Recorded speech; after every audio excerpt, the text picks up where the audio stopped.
Hello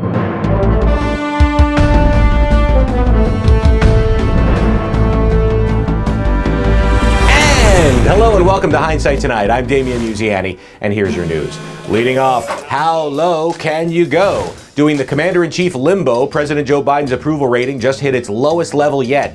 According to a poll by 538.com, only 40.7% of Americans currently give Biden a thumbs up on his job.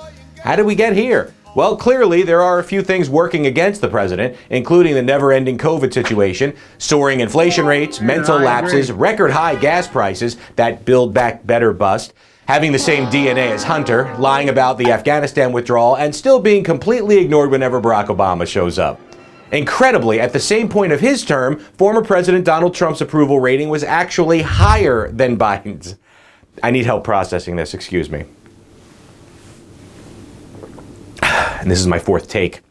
In fact, to find a chief executive with a lower compared rating, you have to go back to the Gerald Ford administration in 1976. You know, back when people lived in log cabins and for excitement they stared at each other all day. But there is some hope for Biden, and the answer is this. If you can't raise Democratic love, just increase Republican hate instead.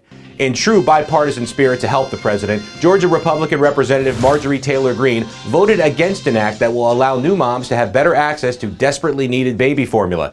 Greene is also notably anti-abortion, so that means that she insists that your child must be born, but then never feeding it afterward is just completely fine by her.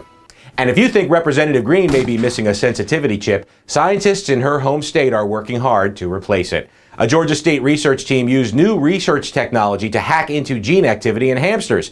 The goal was to turn off vasopressin production to make the rodents calmer and less aggressive. Well, wouldn't you know it, the exact opposite thing happened, and the genetically altered hamsters became aggressive and violent with each other. Just because you're a man who hacks genes doesn't make you Gene Hackman.